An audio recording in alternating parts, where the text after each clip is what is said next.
This episode of the podcast is brought to you by Keller's Garden Center and Landscaping Services. Winter is here, and I encourage you to save your back this year. Contact Keller's today and get a quote for residential or commercial snow removal. And also, it is never too early to start thinking about spring. COVID has put a delay on so many things. Do not delay in getting yourself set up with one of the best in the business when it comes to getting your yard looking its best. Visit Keller's at their location on Kern Street in Exeter, Pennsylvania, just down the street from Blue Ribbon Dairy, or head over to their social media pages for more information. Welcome to the Popko Project Podcast, a platform for the discussion and discovery of arts and entertainment. We focus on highlighting people and events that add value to the world around us. Visit us on all social media platforms by searching the Popko Project, or visit our website at thepopkoproject.com. Welcome to the show, and thank you so much for listening.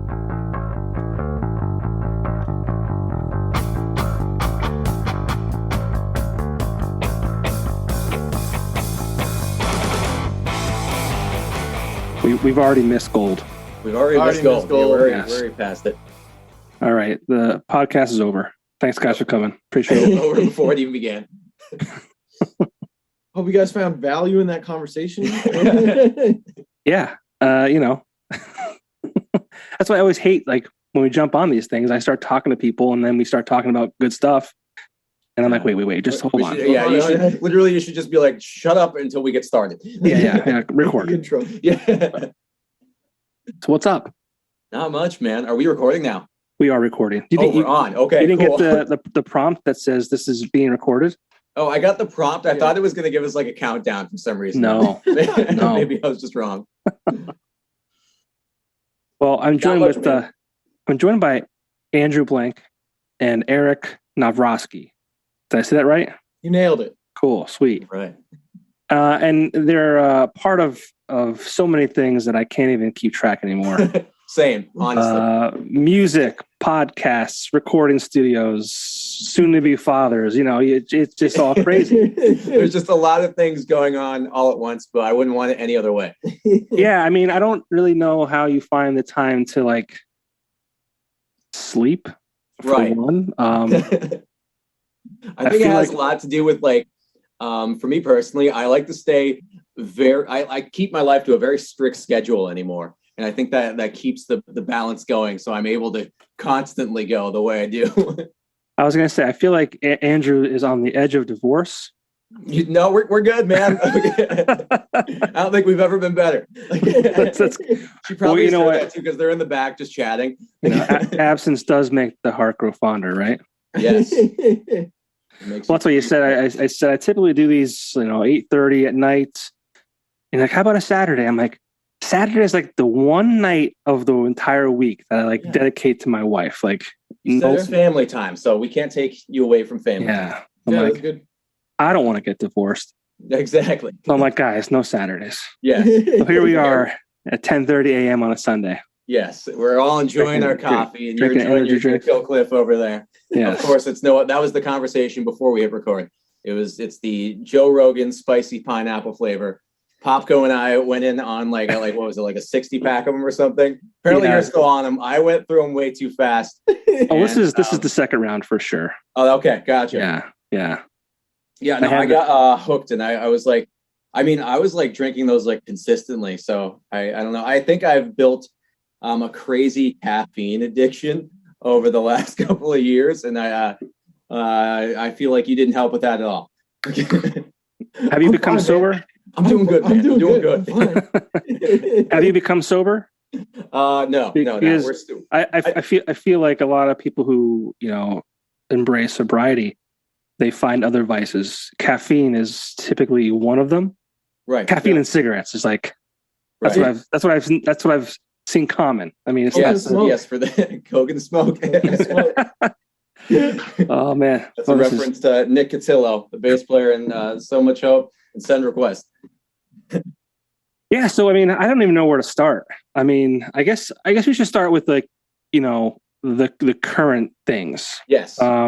Let's talk about So Much Hope Buried, that you're both members of, And then we'll talk about the podcast that you guys just started. I think you're just put out episode 3 past Friday. Not too far in. Yeah. But yeah, I mean, and I think I saw somewhere that So Much Hope Buried is releasing an EP very soon. I'm not sure if this will be released before that EP or afterwards, but we'll talk about that. Yes. March 11th, So Much Hope is releasing an EP called Sentiment. We're going to hope, like, if this comes out beforehand, not really sure. We're going to have a release show over at Oasis in Kingston. We're hoping to get as many people out as we could. We have friends from Islam's the Lions, escape artists, and we had a band drop. So that's no fun. We're in scramble mode to try to find a fourth. Mm-hmm. But if not, the other 2 bands can certainly pull their own weight. Absolutely. They're amazing bands. So yeah, we're going to, even if this doesn't launch before that show, we're going to record as much of it as possible and put it all out, man. Yeah. The more content, the better. I'm going to try to. Yes. So you're doing the release of the EP and a show the same day? Yes. Okay. And you said Oasis. Where is that at? You said Kingston. I don't even know what that is. Yeah. It's the basement of Wyoming Avenue Church. Right. Okay. Yeah. So that is right by where the highway crosses over, where 309 crosses over, that bridge. Yep. It's almost underneath it. Yeah. Okay. My friend Dan Gray has been putting shows on. He started doing it like pre-COVID. And I know, a long time ago. Yeah, I know Toothless and Send Request have both played shows there, but I think this is the first one back. It is. So we're just kind of opening the gates for bands to come through there again. That's cool. Yeah. I feel like a lot of that, it's like a DIY, like underground, like scene is pretty neat. Absolutely, man. It is. It's a lot of fun, but also a lot of stress because everything does kind of fall on. You're the one pulling the weight of everything. Yeah. Yeah. So, but unfortunately, there's not a ton of local venues that allow all ages. Mm-hmm. There really isn't. And I just got asked a question the other day. He said, what are your favorite venues that aren't, Carl Hall, the Jazz Cafe, and the V Spot? Right. And I'm like, those I are the don't big know ones, that there are any. Right. It's weird. Yeah. Yeah, I know. And with Steve just closing down Stage West, that was a heavy hit, but it is what it is. Mm-hmm. So, but like, still, you're right in terms of the all ages thing. I know Carl Hall does all ages, but I think it is BYOB, so I think you have to be. I think it doesn't depend on circumstance. I'm not. Yeah, I don't sure. know, but I know like Finnegan's was another cool venue that we played, but that's a bar, so that's 21 and up only. Right. And for the release show, we really wanted to have it all ages. We didn't want to. Number one was all ages because like I feel like we appeal to that under 21 crowd in a certain way, and I know we've had some friends that are under 21 that just wanted to come out and like they haven't even been able to see the band yet, and we've played a handful of shows over the past 6 months. I think Carl Hall is the only underage or all ages rather, and I don't think it matters. Right. And they are BYOB, but Andrew, you played that show for me. Yeah. That was all ages, and there were kids there. So I mean, I think it's just the nature of the music that we're in. We realize the demographic tends to be heavily rely on that under 21 audience. So that's a big thing on our end. Yeah. So talk about your music with So Much Hope Buried. Yeah. So Much Hope. We fall under melodic metalcore. If you really want to get into the I mean, genres. I'm terrible with genres. I just like to call good music. But I would say like we often get classified as melodic metalcore, melodic hardcore. Yeah, that kind of thing. I think the goal of the band, it was started by Bart, our screamer, and Derek, our piano player and clean singer. Right. And the lyrics are all written by Bart. I think Derek helps him out a little bit too, but it's very personal stuff.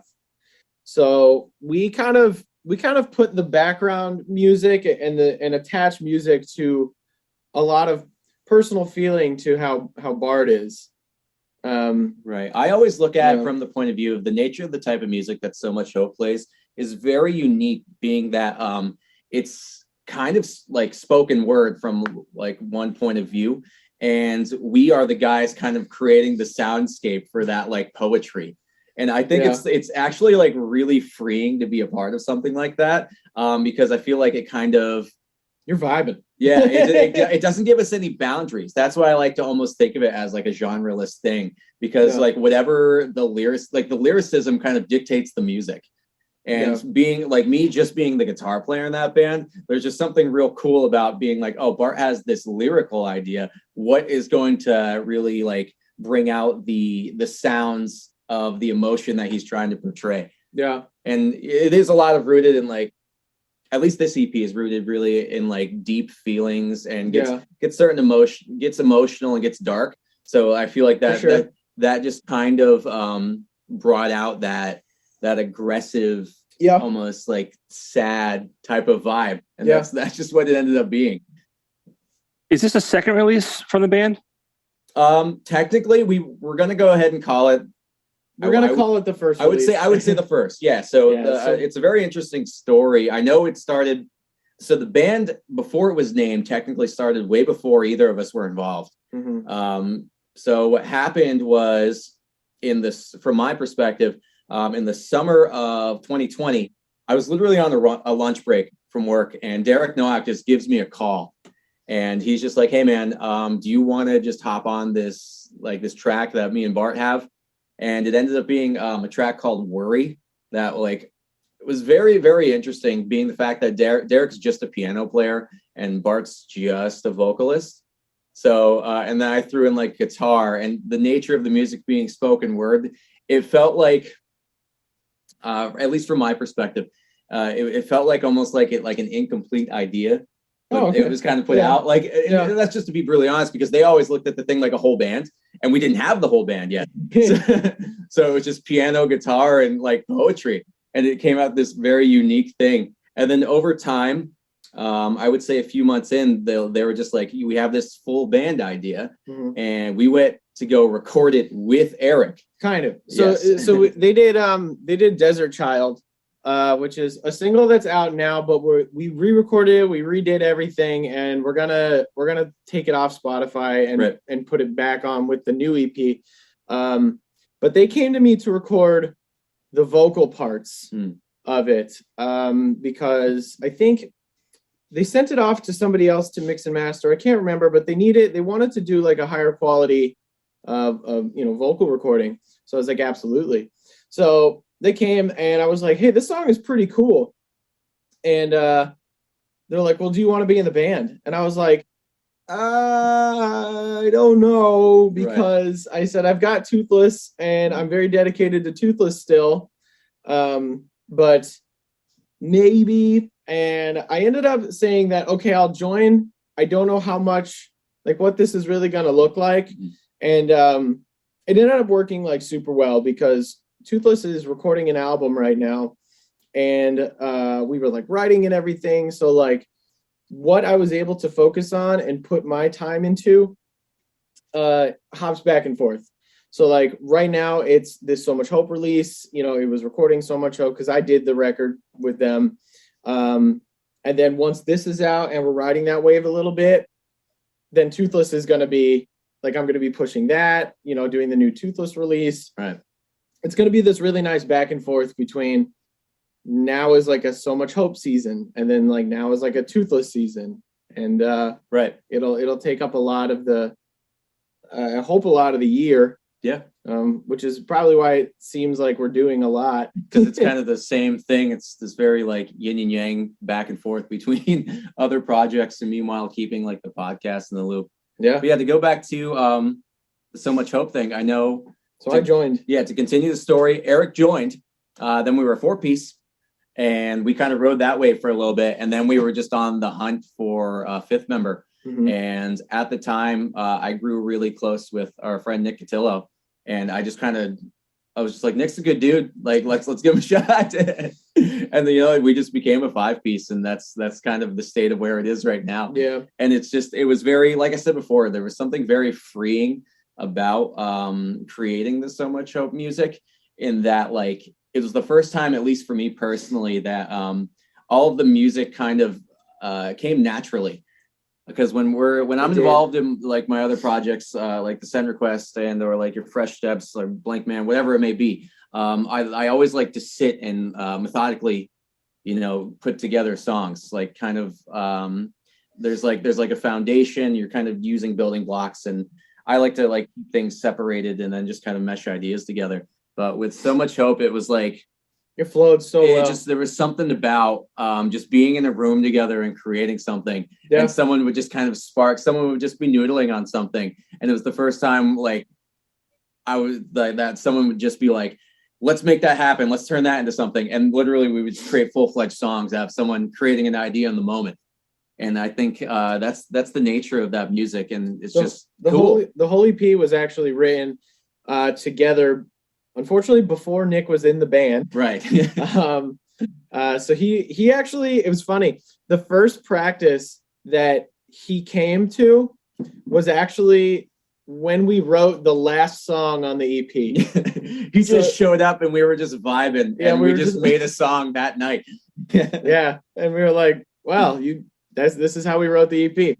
So it was really cool because we were in my studio and just flowed out. Right. Just happened to work. I just think so at the core of it, I want to give a quick shout out to Derek Nowak, because I feel like he was kind of like the driving force, because I don't know, at least in both of our cases, he was just very upfront and brash about everything. He's like, "Hey man, do you guys want to be in this band?" And and both of us were just like accommodating, because Derek and Bart are just great guys, and they just asked, and we were like, yeah. And then everything just naturally took its course, and here we are. Right. I find it to be so wild how like there's like a core, like 2 or 3 or 4 of you even that like are all in the same band. Like you borrow from each other. Yeah. We pulled them all from different places. Now all of a sudden we're here. Yeah, it's funny because I know back in the day, this is like 15, 20 years ago. Right. You didn't see much of that. It was, this guy's in this band and that was it. Yes. But now you see a lot of collaborations and a lot of, just, I'm in this band, and this band. I don't know how you guys find the time to do it. Right. I really don't. But I think it has everything to do with like you said before, just kind of structuring the schedule. Because one thing's on the back burner right now while this one's in the forefront, and then they just kind of trade places, and you do that continuously. And then I think it kind of gives that mystique that like, we're doing everything all at once, even though one thing is just got put to the side for the time being. Yeah. Do you think anything suffers as a result of being in so many different projects? Because like I myself, like I just couldn't, like I need to focus on one thing. Like I immerse myself in what I'm doing. Like I don't know that I could give 100% to X, Y, and Z. Right. Here's something that I found out.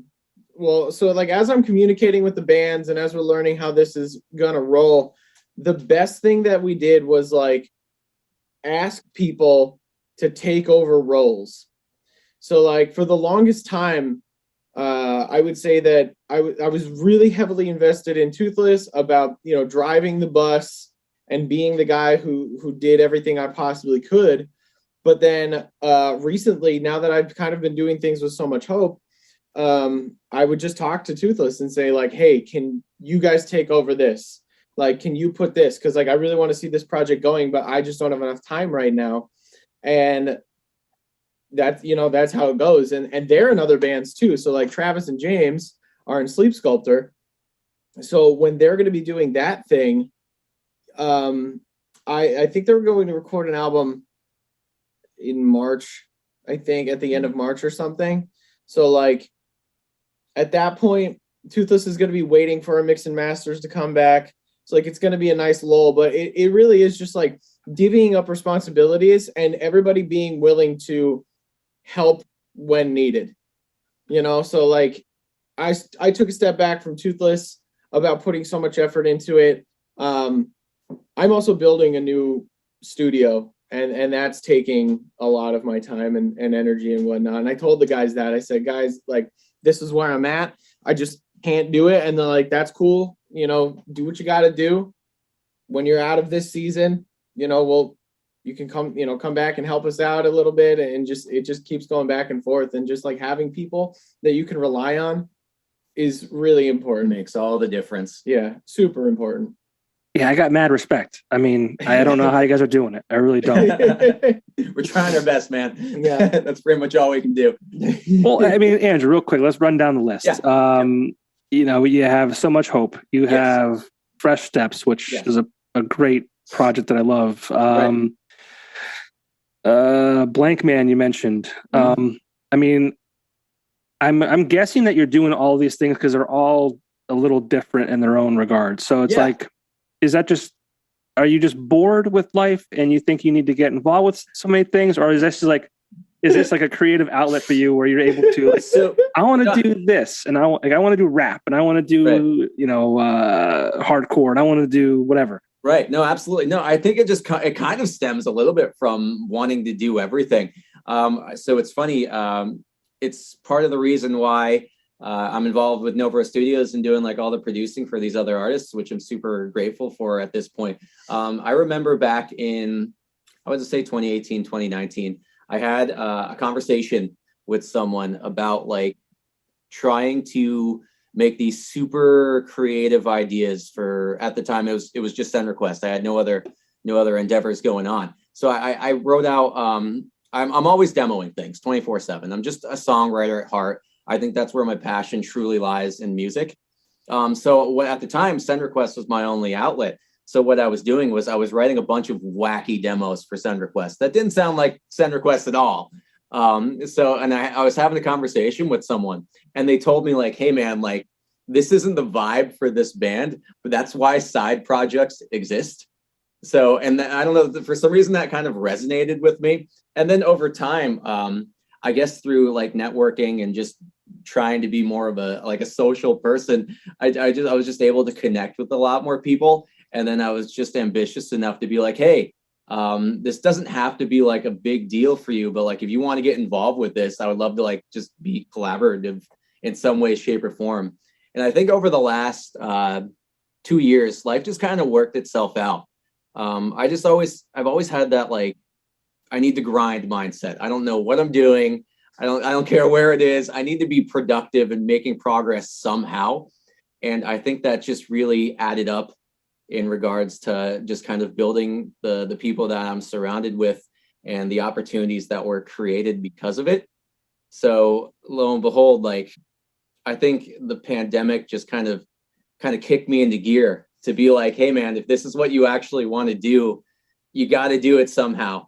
So I've linked up with a lot of people and I'm still grinding and I still have stuff to put out and I'm excited for what the future holds. You make me feel lazy.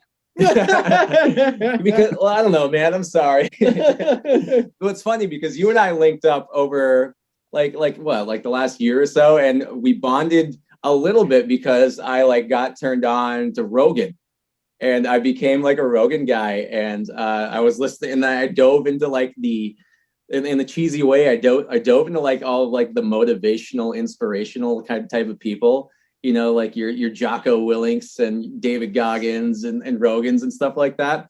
And so I listened to all these like inspirational stories and they would almost like drive me to like want to do more. So I'm also, yeah, literally like, so like, outside of music, I am like real big on like health and wellness now. And I have a goal before my baby's born to run a marathon.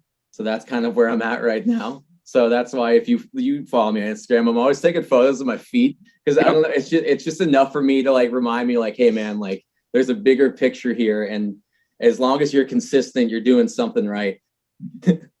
And the more you talk, the more things you add to your life. And I feel even more like a shit.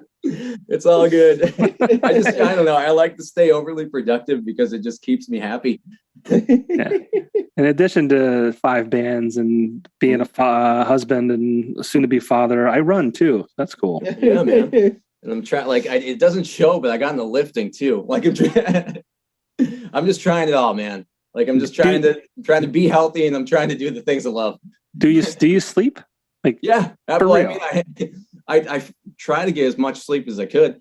I mean, what do you typically get a night? I would say it's like, between like 6.5. Like, are you kidding me? 6.5 to 7. That would kill me.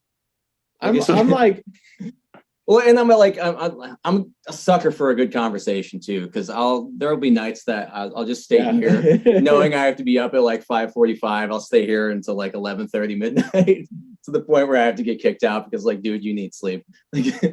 Yeah, I whatever, man. I don't know, man. I still feel young enough to chase after things. Well, you are. You definitely are. How old are you now? Like 27. Okay. I put you at mid-20s. So. Right. So we're getting there. And I think that's a thing too. And we talked about that. Like, I think we're both driven to just kind of live out our dreams, if you will, just because we realize that like, we're not getting any younger. I think the closer you get to 30, the more like ambitious you get, because for some reason 30 is like that hotspot number that like, by the time I'm 30, I want to at least achieve X or something like that. So it drives you. Yeah. I got in the best shape of my life at 30. Yeah. Now I'm in the worst shape of my life, but that's there's always time to bounce back. There is. Yeah. There is. But I mean, Eric, I mean, you're kind of in the same vein. I mean, you 2 or 3 different bands. You said you're building your studio. Yeah. You and your wife are doing that. Like, that's really great. Like, what keeps you going? Oh man. So for me, there was it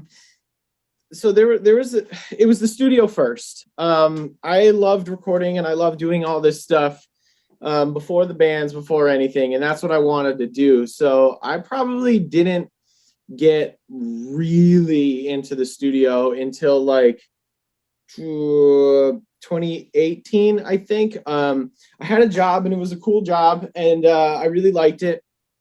And they were talking about like what it would look like if I was able to go full time and so on and so forth. And that would have, eventually ended up being my career.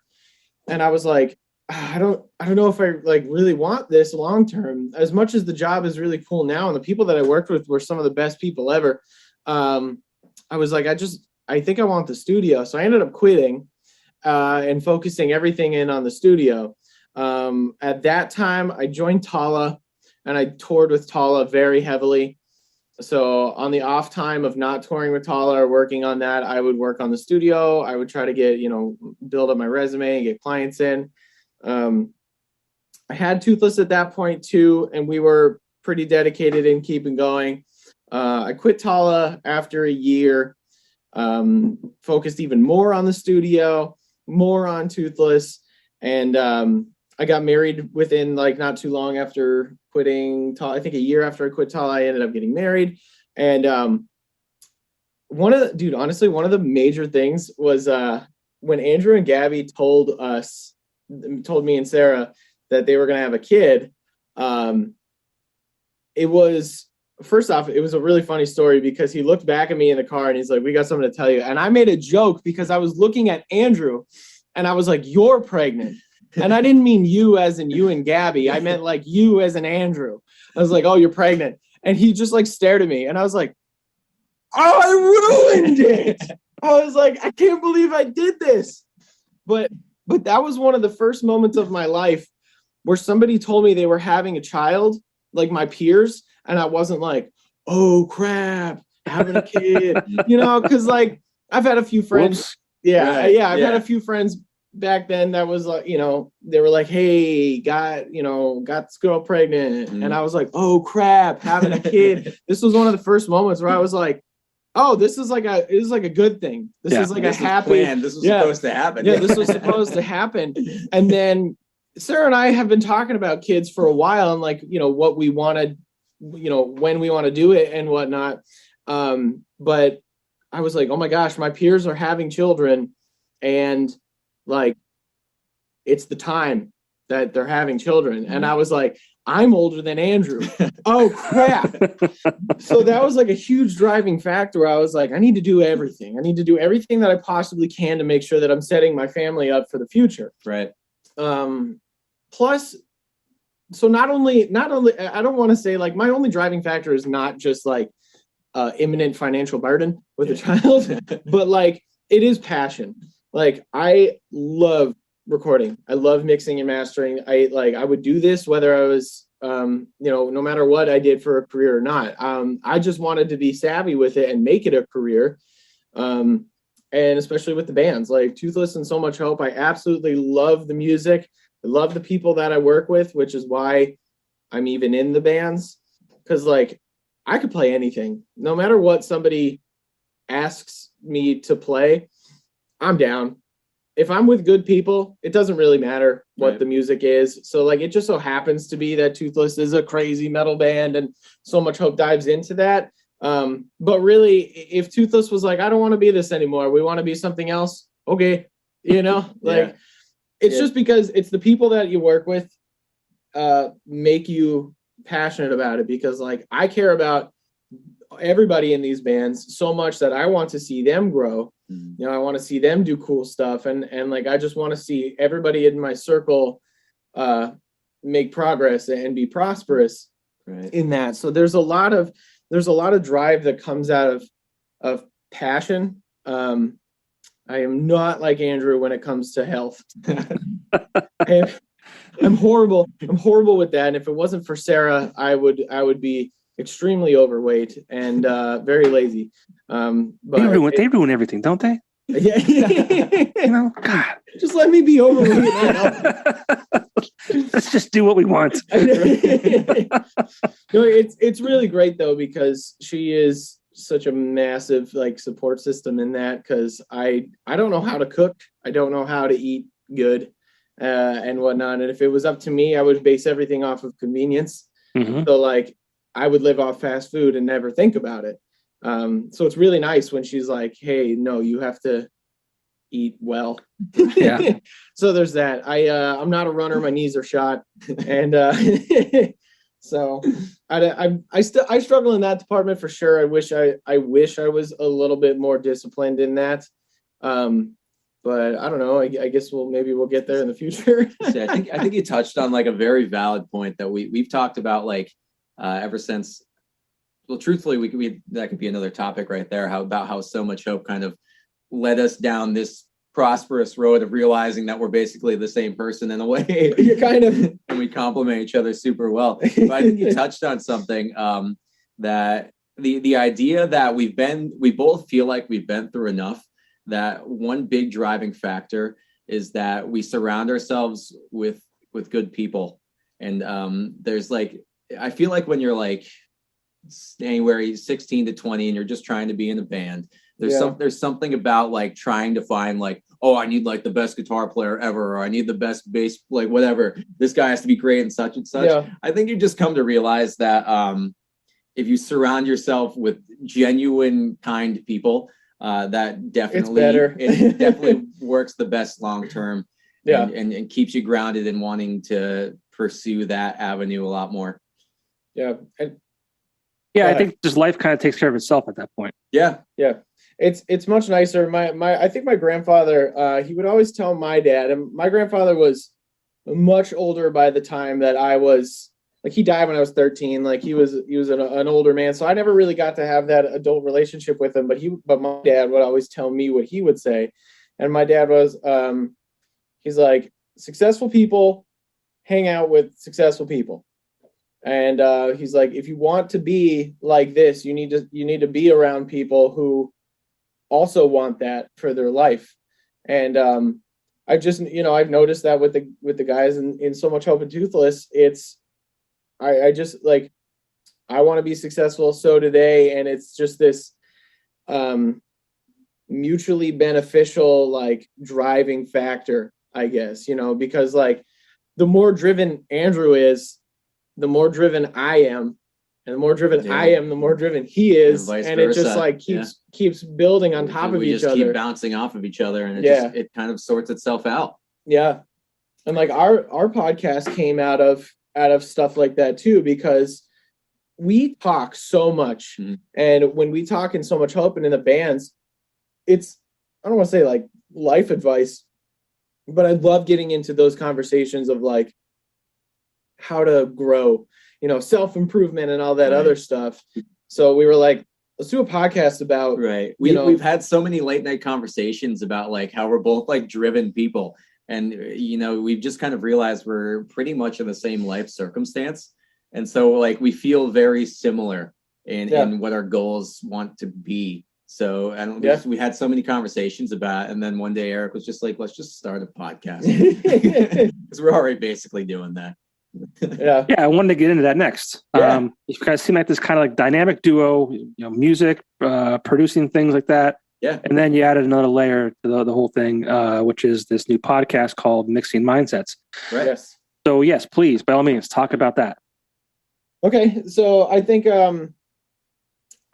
my thing that I always wanted to do that I wanted to do when coming at this podcast is to focus it around bringing like some kind of value to a listener. I never I listen to different podcasts where you're just like, you're sitting there and nothing's really being said a whole lot. And they're just kind of talking about, oh, I like this or I like that or whatever. And I'm like, well, that's cool.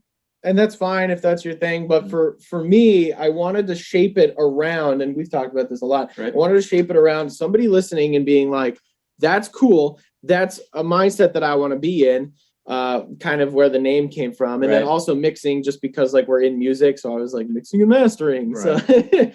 So like that's where it came from. And I really wanted to provide a value to people where they're listening to it and they can pull something out of it on like a day-to-day basis and be like, that's cool. Like that's something I want to implement. That's something I want to do. Because I think it'll just make me like either a more productive person or, a more driven person or whatever, because it really is, I guess we'll say, intoxicating to see somebody else grow and prosper. So like if Andrew does something awesome or something great happens, that is almost equally as exciting for me. Because he's, I care about him. He's a good friend of mine, as well as everybody other, all my other friends, the people that I care about who are good friends of mine. If they're doing well, that is extremely exciting for me. And I've come to be really good friends with a lot of people just because of the studio. And like, some of these people are so like wonderful that I want to see them grow and prosper. And I want to see them do really cool stuff. And I think even overarching above that, I want to see them do cool stuff in something that they love, something that they're passionate about. And I think it's because that's sort of what I tried to do for myself when it came to the studio. I said, so many people were telling me like, you're not going to be able to get a studio going. Like that's such a hard market to get into, whatever, all these reasons why I can't do it. And I was like, but this is the thing I'm passionate about and I want to do it for a living. So basically, screw you, I'm going to do it, and it, you just kept grinding and working and working. And I want to see other people do that. Yeah. I want to see someone with a skill set that I don't have, like an artist or something. I have absolutely zero talent for anything that it comes to like physical, like drawing, art, painting, that kind of stuff. Absolutely none. But if I see someone who's really good at it, I get excited and I'm like, let's do this. Let's make that a career. I said, you bring such a value to the table. Like, let's show people that value and let's, create, your life off of it. Right. That's exciting. When somebody is successful in that, you're pumped, right? You're like, yes, you're killing it. You're doing it. And I would hope that they feel the same for me. If they could look at me mixing and be like, I mean, I've gotten texts like that constantly or calls from different clients and they're like, so what's your schedule look like? And I'm like, oh, I do it full time. So I could work around you.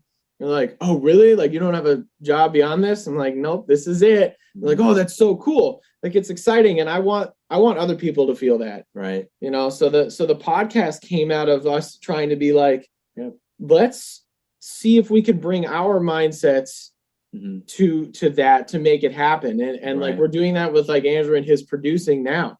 So like, he's at a certain stage in that might not be career level, but if you don't start somewhere, it's never going to happen. So like we've started somewhere and, we started with one client doing one song, and then all of a sudden that client's doing an EP.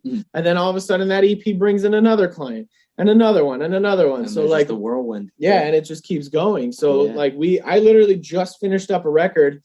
I don't know if you've been seeing a guy, his name is Jared Nesbitt, has his face tattooed like a skull. Probably the only guy in this area that has that. But he's been going under the name of Thanatos, and he's one of our clients. So he actually comes to me and Andrew, and we basically wrote him, this EP, which he did vocals over. And I literally just finished the mix and master and sent it to you guys like a few days ago. We're just listening down the way over. And I think just to kind of bounce off what you said a little bit, I think for the podcast, naturally I was just pulled into the idea of it because I think it's kind of rooted in if there's one positive that I feel like the pandemic kind of like struck in me is it gave me that ambition to go like become a go-getter. There was just something I felt like I feel like for everyone the times got pretty dark in some way, shape, or form for some aspect of their life. But for me, I just felt like I got in this rut because there were a lot of things just truthfully not going very well in life.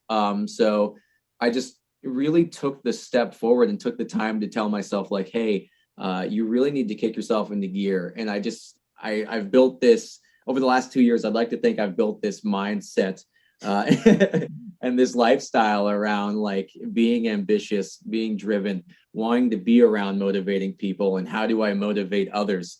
And I really like it. I make sure anymore. It's like a conscious effort for me to like think like, hey, how do I be the most positive I could be under any circumstance? So I'm always very mindful of that now. And I think that just kind of is noticeable in our conversations. Yeah, spills over into the podcast. Just the natural progression of things, like the natural progression of how my life ended up being dictated, fell into this podcast.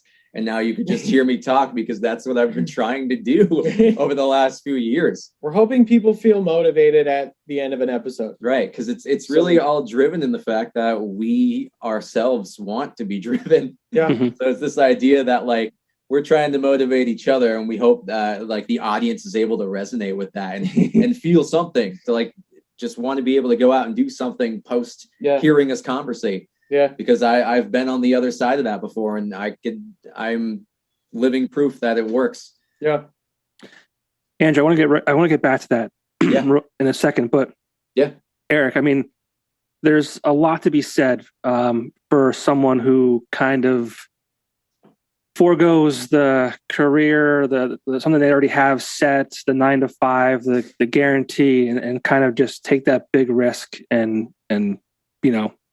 roll the dice, which is what you did with your studio. And it's so cool that you've been able to, make that your full-time gig and be a part of people's lives the way you have been. And, I just have so much respect and admiration for people who take that risk, take the jump. And I always think to myself, I wish I had something that I was like good at. Like, I have the Duval leather hat on right now, and his store and what he's been able to do is phenomenal. It's such a cool thing because I saw him as a musician that just kind of not threw it away, but said, okay, I did this. Now it's like the time to focus on my real passion, which is that. And even the guys I work for at Axelrad Screen Printing, Dave was I think a TSS worker, and he's like, this is not what I want to do with my life. Like, and he started the, Axelrad, and, has grown that business so much over the past few years. It's such a cool thing. So, good for you for, being able to take the jump and thank you. Hanging around him. And like, it's like you said, it's actually extremely inspiring, and it makes myself want to like aspire to be like that. So, I'm grateful to be along the ride. Yeah. I think about like making like pickles and peppers. Call it Popko's Pickles and Peppers. All right, go for it, man. Star store. There's nothing. I'm not even good at that.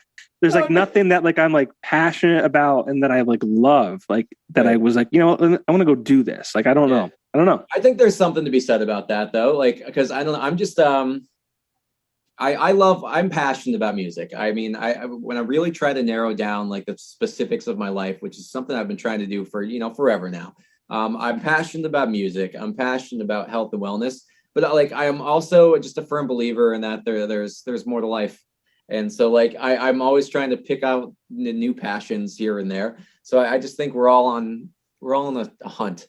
I think finding that passion is really hard. Right. There was a time where I was going to completely give up music, completely give up the studio, like give up everything. And I was thinking about going to police academy. Mm-hmm. And I'm very grateful that I didn't do that. It sort of stemmed from a bad relationship that I was in, and not going to get into that. Yeah, exactly. Yeah. But so like I almost gave up that thing that I was like passionate about. And like I know a lot of friends who are like, I don't know yet. And I don't think that's a problem that you don't know. Right. And I talk to my dad constantly, and I for the longest time I was like, just tell me what to do. Tell me what to do. What do I do? Do I go to college? Do I do this? Do I do that? I don't care. Just tell me what you think that I should do. And he would never tell me. Well, he couldn't. Like, there's no way. Yeah. Yeah, he's like, I can't tell you what to do. He's like, you got to do you, and you need to figure it out. And it was good. And I've had a lot of, career counseling conversations with him, and I've had I feel very lucky and very privileged, if you want to say, because of the people in my life. My mom and dad are some of the best people ever, and they have poured into me and spoken to me a lot. And they are the reason why I feel like I am, the way that I am at this point, because of kind of my upbringing through that. And I realize that not everybody is fortunate enough to have something like that. Not everyone is fortunate enough to have, a home with a mother and a father. And even if they do, some people have some ones that don't really care about them. And I think that's horrible. And I think one of the best things that you can do for yourself is to find that person that can be that figure, even if it isn't your actual father or actual mother, someone who treats you as such, who treats you with care, who looks out for you and the best that the best that you can be and whatnot. That is one of the greatest things ever. And someone who really speaks into you and shows you that you can do it, you're kind of worth it and whatnot. And my dad has taken on, I would say, that role for a lot of even friends of mine. And I've watched him do that throughout the years where, some people I know who, unfortunately their fathers left at a younger age or whatnot. And my dad would notice that. And he's like, whatever you need, like I'm here. And even to this day, like Nick, our bass player, Nick Cotillo, will walk in the house and my dad will hug him. And it's so funny because like, that I think it transcends age. It doesn't have to be just right. Like this, father who, looks at a child. Like it doesn't have to be a child. Like I still look to my dad at 28 years old. Mm-hmm. Like that, and Nick, who is 25 or whatever, still comes in and my dad hugs him. It's just nice to have that support system, whoever you could find it in. Yeah. It does. It doesn't necessarily have to be blood, but mm-hmm. finding that would be so important for people. And I think my dad understands that too, which is why he's so willing to step in and be someone. I mean, he's such a great person who really cares about people. And it's so important that happens, Yeah. It's really important that you have that. And as a father now, like I see, and I just know how important it is just by having a child. So, for sure. It's definitely a life-changing experience. And I think about what am I passionate about? I think I'm passionate about other people's music. Right. As weird as that sounds. I was at the, I think, and there's something to be said about that, like find a way to turn that into, like a hobby. And here you are. So really, when you think about it, you're passionate about this. Yeah. I was at Montage yesterday. I was, the Verve Pipe was playing. Nice. You guys are familiar with the Verve Pipe. You might be a little too young for that, but no, we're good. We're good. I'm well versed in all the music. When I see shows and like I remember Andrew seeing you guys play at Carl Hall for that event we did, and right. I can't remember the name of the song. It's one of my favorite songs from Send Requests. Yeah. Was it the one I closed on? I think so. Was it Teenage Dirtbag? You know what though? One that we all know. I thought this is going to sound terrible, and this is going to sound like I don't know anything, but I thought that was a female singing that song for the longest time. like forever until like 2 months ago. Dude, I have so much respect for Wheatus. They've been grinding since like at least the late 90s. And I mean, they're still going consistently and they're touring like you wouldn't believe. And I think they're like, at this point, they're like a 9-piece band or something. What? Yeah, the dude has like 3 backing singers and everything. All right. It's awesome, man. I haven't seen them live, but I have so much respect.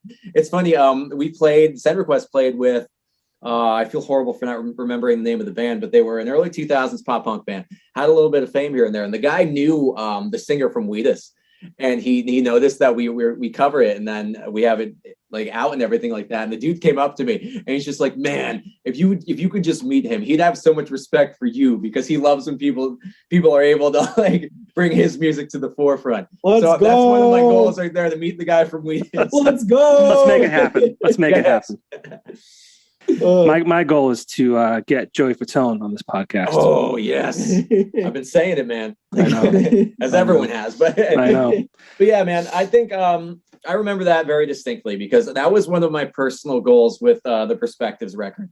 There was a lot of good and a lot of bad, I would truthfully say, to come from that record. Now that I look back on it in hindsight, it's that I made sure, as the lyricist of Send Request, to have everything rooted in very, very deep emotional feelings. I wanted everything to be super personal for me, and I made that number one priority.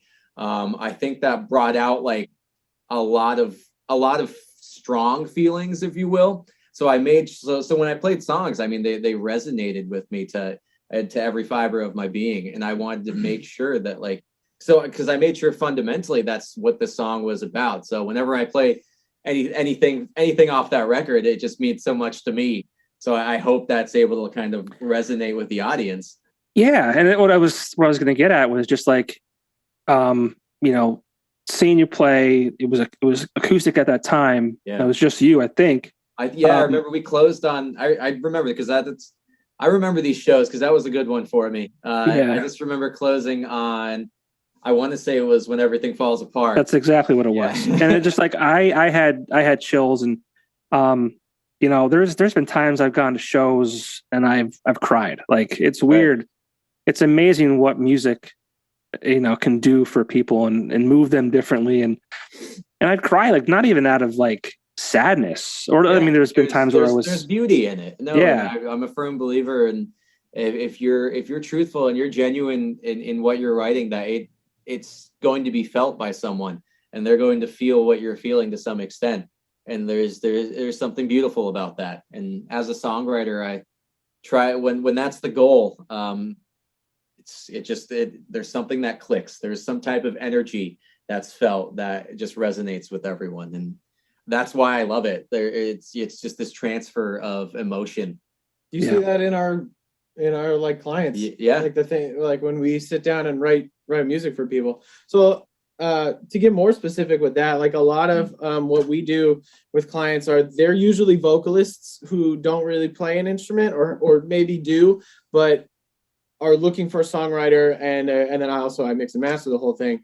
So like when he comes, like he's writing songs for people. Like we call it under the name of producing, but really like, and one of the guys that we do, Yeti, love that. I absolutely love him. Yeti's such a good person, and he's great, but he came to me first as just a rapper, and he's a incredible rapper actually, and really good lyricist. And he was like, I don't really I want to do rap still, but I also want to do this kind of stuff. And I was like, I think you needed a songwriter and producer. So I got Andrew involved. Lo and behold, and that's how I jumped on board there. Yeah. And I think that's a big thing when even working with other artists, number one goal is make sure that you have to kind of like emotionally analyze the person under the circumstance of the song. And just be like, hey, what are you trying to say here? And what's the best possible way to bring that to the forefront? Whether it's goofy or whether it's deep.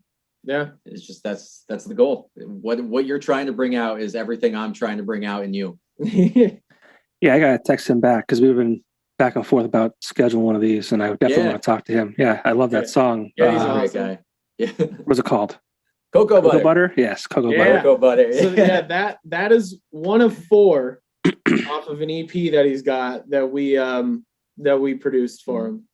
So he came to us with lyrics over a beat, and we took that beat as inspiration and made the music around it. Yeah. Cool. Andrew, I said I wanted to come back to this before. You mentioned the pandemic really kind of altered your life and maybe your thinking and things like that. And right. We don't have to talk about it. Obviously, I'm 100% open. Yeah, I mean, Send Request is a different looking band than it was 3 years ago. Right. I don't know the backstory. I'm not asking you to get into anything if you don't want to. Obviously, it's things change, right? People change. Yes. You and I had a discussion via text.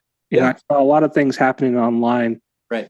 And I'm not picking a side. I don't want anyone to pick sides on any aspect of thing, because truthfully speaking, when I look back at that, I'm very open with Eric about that whole thing, and anyone that wants to bring it up. Truthfully, I look back on it in hindsight now with the most positive attitude that I could. I mean, I'm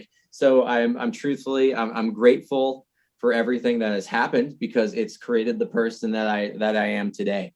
And I think that's just the best way I could look at that point. I can't get mad at things anymore, because when you thrive in that negativity, it just creates more. And I know it sounds cheesy, but I have to believe that if you put good out into the world, it's going to come back to you. Yeah, and I think of the text, I said I saw some things online, people chirping back and forth or whatever it was, but people change. People grow up, and you guys started at such a young age. We started that band in high school back in 2012. It's just so weird though. It's not weird. It's that's what happens. People grow up. Right. They have different perspectives. That was the running joke for 2 years. Most of that record. But it's sad to see that happen. But I mean, it's part of life. It's part of growing up. It's part of finding out who you are. I mean, you don't even, your brain's not even fully developed until you're 25. So it's exactly. No, 100%. I was going to say, Gabby and I were actually having a conversation about that on the way over here, about how I have these conversations with people often, especially at 27, about how it's such a crucial time for people to just figure out where they want to be in life. Because I just feel like your 20s are a time to either make major progress or kind of stay stagnant, or just kind of venture off into I feel like people kind of establish who they want to be for in a way kind of the rest of their lives during this time of their life. We're really you're kind of setting yourself up for what you want your future to be. Very formative. Formative years. So people kind of separate, and it is what it is. It's just a natural progression of life. I'm a big believer in why that's how we've linked up. We've realized we're very similar with where we are in life aspect right now. And that's part of the reason why I don't hang out with certain people that I would have hung out with when I was 16. Right. People just go in different directions. I know that I could speak for Andrew in this when I say he has no bad blood towards anybody.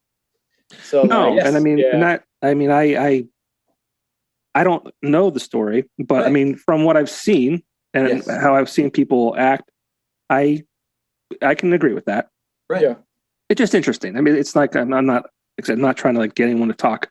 No, I don't. And I don't want it. Literally, it's funny because it's obviously on everyone's mind. So it's weird being the icebreaker of that under every circumstance, because Send Request is still very much an active band, or at least is about to be. And I think it's taken me a very long time to get to this point.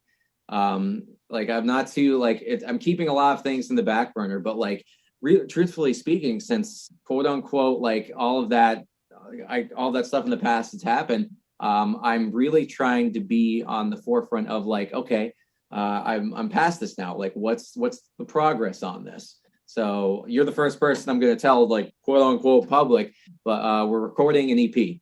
We're gonna go off to Indiana and record some new music to hopefully put out this year, and I want it to feel fresh, and I want things to just if need be. I mean, the past is the past. You have to live with that, but you also have to find a way to move on. And I'm just this huge advocate of like positivity, and I want, I think negative things have happened in the past, and I'm more than willing to talk about them. But like, that's who those people were back then. This is us now. Like, let's live in that moment. Yeah, it's part of life, man. Yeah, it really is. But well, I mean, we could probably sit here all day talking about all the endeavors you guys are a part of. But I mean, tell us in the audience and listeners or whatever where they could find. I don't even know what I'm going to call this podcast, because typically I would say episode 76. Send request. Oh, I need to send you like you can just use our names, I guess. And I was thinking about this morning. You have to use this photo of the two of us. Eric's behind the kit, and I'm just rocking this guitar with goggles on. Yes, we just played the show, and I just ripped them.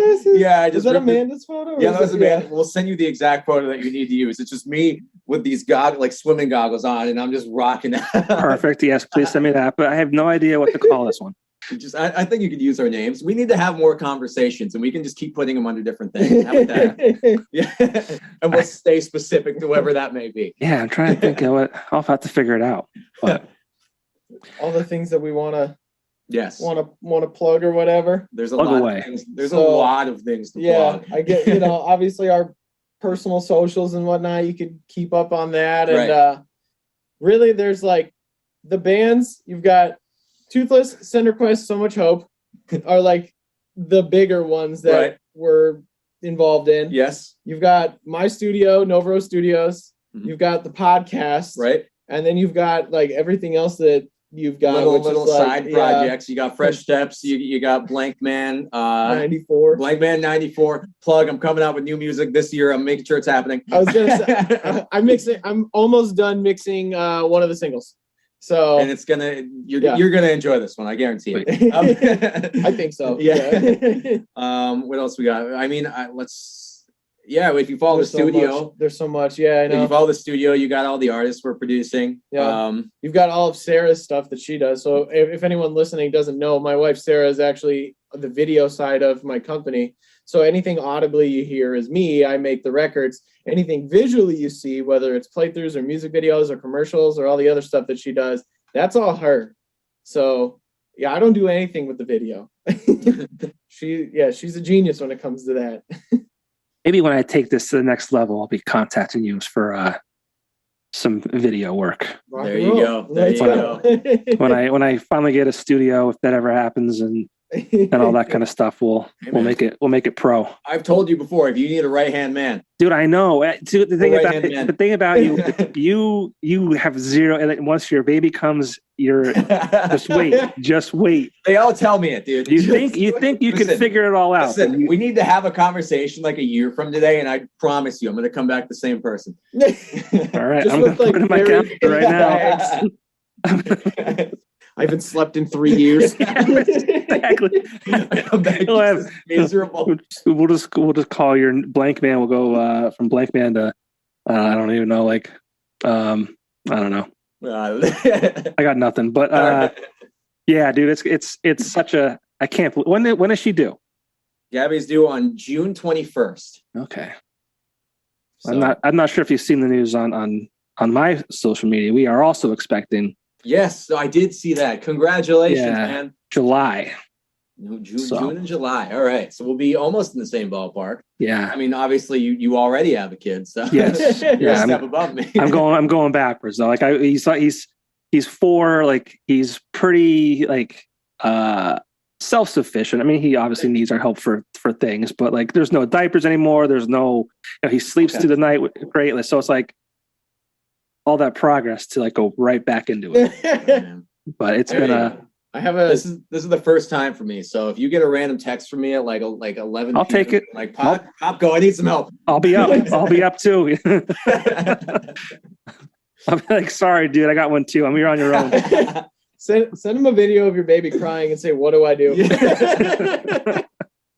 Yeah, dude, I don't know if you're in the same situation, but Gabby works nights, so I told her. I told her it's not her I'm concerned about. It's me. I'm gonna be spending a lot of nights alone with child.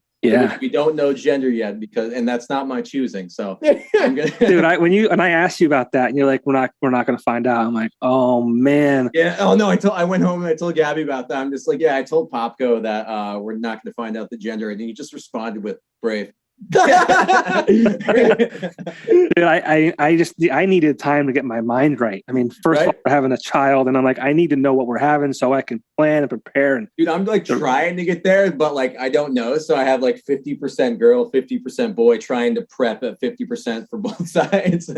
Yeah, our second one is a girl, which I'm terrified of. You got boy, girl. You got the dream. I know everyone keeps saying that, but I'm like, I really wanted a boy because like I kind of know what I'm doing with that. Right. Kind of. Just a little bit. Kind of. And then we also have all the toys and all the clothes. So like that was already set. But fortunately, my brother and his wife had a little baby girl a few years ago. So they gave us a lot of clothing.